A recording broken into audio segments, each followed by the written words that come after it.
Hello, my beautiful people. Welcome back to my channel. For those that are new, my name is Nelly. Today's topic we're going to be talking about when your past breaks you. You know, every church needs an ICU because it's full of wounded people. Life these days is very difficult. There's a lot of people that are broken out there, and the church ends up being the solution. People go to church these days sometimes to connect with God, and for some it's because they are broken. They are past everything about their life is just broken. When you are broken, you hold on to your past. Oftentimes it's very difficult to make it in life. When you keep holding on to the past, or the past keeps holding on to you, you cannot move forward in life with regards to everything like love, happiness, relationship, or just work itself, because you're embracing your past most of the time. Maybe someone has disappointed you in the past and you're hurt. Could be someone you trusted so much, someone like a family member, a friend. You know, sometimes primary school teachers can be mean. Sometimes the things they say, they have no idea that whatever they have said to that child, it affects their life. You cannot keep on holding on or believing what your primary school teacher says. Sometimes I know you start believing that that primary school teacher was right. Teachers sometimes say things to children without even realizing that that can cause damage to the child, and they live with that throughout their lives. You know, rejection can also be felt when you're broken. When you look at your pain, or maybe you felt some sort of rejection as well, or maybe you even angry with regards to your past, then you cannot have a healthy relationship in the future. You find yourself not forgiving people because the devil keeps reminding you, and you keep allowing it by feeling sorry for yourself. You know, every pain can be a lesson at times, but you have to discover that that pain is a lesson of some sort. You need to disconnect yourself from that feeling of feeling sorry for yourself, and try to get yourself out of that anger, or maybe out of that brokenness, or maybe out of the thought of thinking that maybe your primary school teacher was correct about you. You cannot heal at times if maybe somebody has hurt you, but you still go out to their social media to check what they are doing. How are you going to heal if you're going to do that? You keep checking off what this person is doing, or maybe who are they hanging around with, or maybe you are just hanging around with the same friend that keeps hurting you all the time. This may make you end up justifying sometimes the reason why you cannot just move yourself away from these people, or maybe moving away from the solution. You always have a reason why you have to keep staying with this person. Sometimes you may be broken and forget that God is there. He is there to heal us. When people hurt you, we carry that anger with us. We carry that unforgiveness with us, and it's a heavy burden that we keep carrying around. When you hold people with anger, we are holding ourselves hostage until we are converted. Holding on to someone, yet their season was over, is delaying what God has for you. You cannot always control how people behave. We're all different, and sometimes our behavior, we're not even aware of them, but you can control your behavior towards those that hurt you and those that love you as well. Do yourself a favor. If you want to start healing, one thing that you need to do, find a way of removing yourself from those people. People that you know that they're always hurting you. It can be difficult, but just remove yourself from those people. I'm not saying that it's going to be easy. In fact, trust me, I've been there.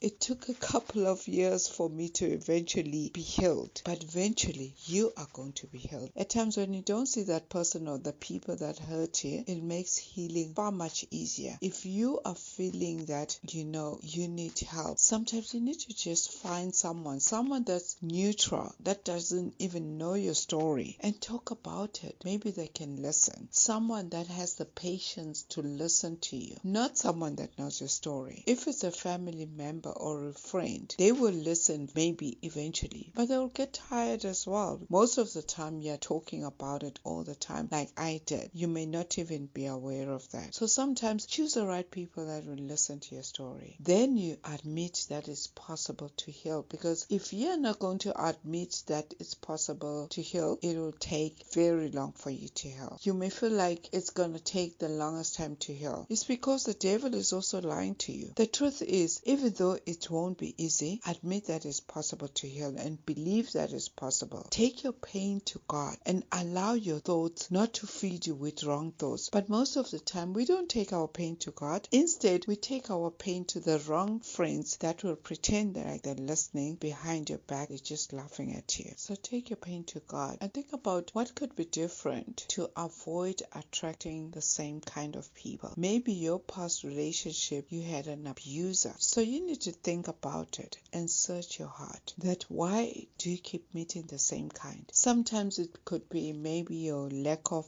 identity, or maybe you're just too quick to start a relationship because you cannot stay alone. Your validation at times could be from people instead of getting validation from God. Give yourself time to also try to know yourself rather than entering a new relationship just because you're on a rebound. You know, the enemy sees that. He will bring the wrong person, the person that you've just healed from. Just that the only difference is comes in a different phase. That's why you give yourself time to heal. And also, don't embrace your past. Please don't. Sometimes we embrace our pain so much that our past becomes part of us. And we're not willing to let go. We're not willing to let go of that brokenness. Even when someone is trying so much to help you, you don't even see that. We embrace our past so much that it becomes so difficult to even trust people and people around you. In fact, we even push them away. I did that. I embraced my past so much that I talked about it all the time with my family and even my friends. Eventually, they even got tired of it. It was a sort of therapy for me. I remember I went to visit my brother. We were sitting in the kitchen having cake and coffee. By the time I realized it was 3 a.m., we were talking about the same topic. In the morning, I just realized this is a problem. We were sitting talking about the same topic and not sleeping, and the person we're talking about was sleeping. The person that caused the whole problem was sleeping. Is it really worth it? Is it really worth making my family sit the whole night because they love me so much while they listen to my story? While I have that pity party, even though they just wanted to go to bed, they just had to stay there and listen. From that day, I told myself I need to stop torturing my family. It was time to let go. I had to divorce myself from anger and pain. I had to stop. I had to stop feeling sorry for myself, and that pity party had to stop. I was planting a seed of pain every day, and it began to create roots. I had to deal with those roots and cut them off just by talking to God about it. I had to leave my family out of it and speak to God. This can only happen once you're aware of the situation and ready to take back your identity. Brokenness can take your identity. You need to forgive yourself and the people that have hurt you. Don't give the devil access to lie to you. Don't. Your mindset can make you think that it's all your fault. You're the one that created all this. Don't allow it to break you. If you are going to have that victim mentality just because of someone, you will keep blaming yourself all the time. At times we always blame somebody, but you need to ask yourself, what have you done to contribute to all this? Ask yourself that, because every situation is caused by two people. Also, once you've identified this, ask God for forgiveness. Once you know that you've healed, you realize that when you see that person or those people that have hurt you, it doesn't trigger that anger anymore. You won't be checking their social media anymore. You won't, because you won't find that reason to, because you have rewired your way of thinking and you don't have those negative thoughts about yourself anymore or about that person. You'll also notice that your doors are beginning to open because they're attracting blessings. Because once your doors are open, blessings will begin to flow. That spirit of unforgiveness was closing all the doors without even you realizing it. Your blessings were held back just because of unforgiveness. Was it really worth it? Was it really, really worth it? Sometimes, even if it's a family member, distance yourself from them. Don't hold your blessings just because of a family member. Unfortunately, when it comes to family members, we cannot choose them. But when it comes to your friends, you can choose them and let go of them, because brokenness is serious. It may hold your blessings, so try and get yourself out of it and get some help. Once you identify it, just get some help, and that is possible. Believe me, it is. Thank you for listening, and see you in the next video. God bless you.